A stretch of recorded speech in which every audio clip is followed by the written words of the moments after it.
మనతో పాటు జూమ్ లో జాయిన్ అవుతున్నారు. ముందుగా ఇద్దరికి గుడ్ మార్నింగ్ అండి. మనం చూస్తున్నాం, ముందు బీజేపీ దగ్గరికి వెళ్దాం. తులా ఆంజనేయులు గారు, నా వాయిస్ వినిపిస్తుందండి మీకు? వినిపిస్తుంది మేడం. Okay madam. ఎస్, మనం చూస్తున్నాం ఎగ్జిట్ పోల్స్ ఏ విధమైన తీర్పునిచ్చాయో చూస్తున్నాం. ఈసారి కూడా మరి అధికారం మీదే అని అంటుంది. ఏంటి, ప్రజల్లో ఉన్న నమ్మకాన్ని మళ్ళీ నిలబెట్టుకునే ప్రయత్నం చేస్తున్నారు అనుకోవచ్చా? ఎగ్జిట్ పోల్స్ తారుమారైతే పరిస్థితి ఏంటి అనుకోవచ్చు? ముందుగా జీ తెలుగు వీక్షిస్తున్నటువంటి జీ తెలుగు ప్రేక్షకులకు, అదేవిధంగా యాంకర్ గారికి, అదేవిధంగా ప్యానలిస్ట్ లో నాతో పాల్గొంటున్నటువంటి అందరి పెద్దలందరికీ కూడా హృదయపూర్వక శుభోదయం. Madam, good morning madam. ఏదైతే మొన్న జరిగినటువంటి 5 రాష్ట్రాల ఎలక్షన్లన్నీ కూడా చాలా ప్రశాంతమైనటువంటి వాతావరణంలో జరగడం కోసం కేంద్ర ప్రభుత్వము, అక్కడటువంటి రాష్ట్ర ప్రభుత్వాలు అన్ని కూడా పనిచేసినాయి. కానీ ఒక బంగ్లాదేశ్ లో మాత్రం ఎక్కడ చూసినా గొడవలు, అల్లర్లు, చాలా భయంకరమైనటువంటి వాతావరణంలో పశ్చిమ బెంగాల్ ఎలక్షన్లు జరిగాయి. ఇవాళ భారతదేశంలో అంతటా కూడా మిగతా 4 రాష్ట్రాల వైపు కాకుండా కేవలం పశ్చిమ బెంగాల్ వైపు మాత్రమే ప్రజలందరూ కూడా చూస్తున్నారు. పశ్చిమ బెంగాల్లో భారతీయ జనతా పార్టీ గెలుస్తుందా గెలవదా ఏంది అనేటువంటి విషయం పైన అన్ని చూస్తా ఉన్నారు. ఇవాళ మేము Bharatiya Janata party exit polls మీద మేము ఎప్పుడు కూడా డిపెండ్ కాలేదు. ఎందుకంటే మేము 1-2 సార్లు ప్రత్యక్షంగా అనుభవించినటువంటి పరిస్థితులు కూడా ఉన్నాయి.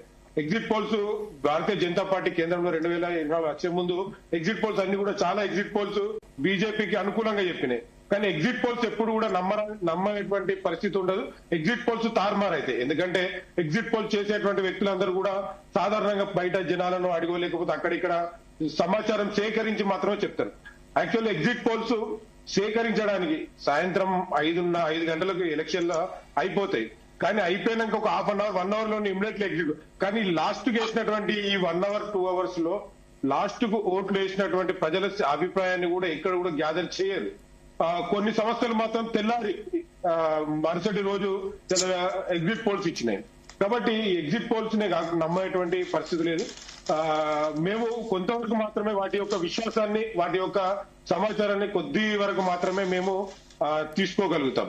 కానీ మేము భారతీయ జనతా పార్టీ మాత్రం, భారతీయ జనతా పార్టీ నాడు ప్రతి ఒక్క వ్యక్తి కూడా మేము భారతీయ జనతా పార్టీ పశ్చిమ బెంగాల్లో గెలవబోతుంది. ఉన్నత సీఎం పదవిని ఇలా భారతీయ జనతా పార్టీ కైవసం చేసుకోవడానికి చాలా అవకాశాలు ఉన్నాయి. ఎందుకంటే మేము మా కార్యకర్తను, మా నాయకులను మేము నమ్ముకొని పనిచేసినటువంటి వ్యక్తులు. మేము పన్నా ప్రముఖ కావచ్చు, లేకపోతే మా బూత్ అధ్యక్షులు కావచ్చు, లేకపోతే శక్తి కేంద్రం ఇన్ఛార్జ్ కావచ్చు, ఇట్లా మేము మా ప్రతి కార్యకర్త దగ్గర నుంచి వెళ్ళి ప్రతి ఇన్ఫర్మేషన్ సేకరించుకొని ఇవాళ దాని విషయంలో మేము ముందుకెళ్తామని చెప్పి చెప్తా ఉన్నాం. ఇవాళ బంగ్లాదేశ్ లో చూసినట్లయితే 2011లో మాకు 0 సీట్లు అండి. అక్కడ మాకు ఏ విధమైనటువంటి సోర్స్ లేదు. కేవలం మాకు అప్పుడు కేవలం ఒక 10%, 1.9 నుంచి 10% వరకు మాత్రమే మాకు అక్కడ ఓట్లు వచ్చినటువంటి పరిస్థితి కనిపించింది. కానీ 2021కి వచ్చే వరకు 77 సీట్లను భారతీయ జనతా పార్టీ కైవసం చేసుకున్నాయి. అంటే 38% మేము ఇలా బంగ్లాదేశ్ లో వెళ్ళాము. అంటే ఈ విధంగా మేము మా పనిని, మా యొక్క అభివృద్ధిని, మేము మా గెలిచినటువంటి ఎమ్మెల్యేలు ఏ విధంగా పనిచేస్తారు, ఇలా భారతీయ జనతా పార్టీ మిగతా రాష్ట్రాలలో ఉన్నటువంటి పరిస్థితులు ఏ విధంగా పనిచేస్తా ఉంది, అలా పనిచేయడం కారణంగా అక్కడ అభివృద్ధి ఏ విధంగా ఉందని చెప్పి ఇలా మమతా బెనర్జీ గారు వారు మూడు టర్ములు అక్కడ అధికారంలో ఉండి అక్కడ విద్య, వైద్యము, ఆరోగ్యము, లేకపోతే ఉద్యోగ అవకాశాలను మర్చిపోయి కేవలం అల్లర్లు పుట్టియడం, ఇలా 2 వర్గాల మధ్యలో ఎప్పుడు లొల్లులు పెట్టడం, కొన్ని సామాజిక వర్గాలను మాత్రమే ఎంకరేజ్ చేయడం, ఇలా ఒక సామాజిక వర్గం కోసం ఇలా బార్డర్ లో ఉన్నటువంటి కంచె విషయంలో కావచ్చు, ఇలా భద్రత విషయంలో కూడా స్వయంగా సుప్రీంకోర్టు వరకు వెళ్లేటువంటి పరిస్థితి కనిపించింది. అక్కడ రాష్ట్ర ప్రభుత్వం 2 సార్లు 3 సార్లు మొట్టగా వేసినా కూడా ఇనన్నటువంటి పరిస్థితి. ఇవన్నీ కూడా ప్రజలు మమతా బెనర్జీకి టఫ్ పోటీ ఉంటది అని చెప్తున్నారు. కానీ ఆవిడ వెనకంజలో ఉండే అవకాశాలు ఉంటాయని ఎక్కడ ఏ ఎగ్జిట్ పోల్స్ కూడా తెలియజేయడం మనం చూడలేదు. టఫ్ పోటీ అనేది కొనసాగుతుంది అంటున్నారు.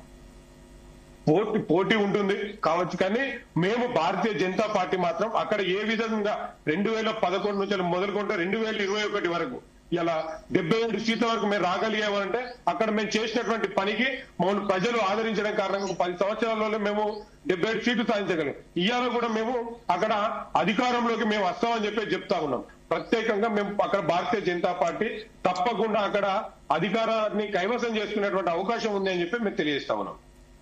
ఓకే ఎస్ మనతో పాటు అటు కాంగ్రెస్ నుంచి అలాగే గౌరీ సతీష్ గారు యాడ్ అయ్యారు. సతీష్ గారు నమస్తే అండి. అలాగే పాపారావు గారు అనలిస్ట్ ఆయన కూడా జాయిన్ అయ్యారు. పాపారావు గారు గుడ్ మార్నింగ్ అండి.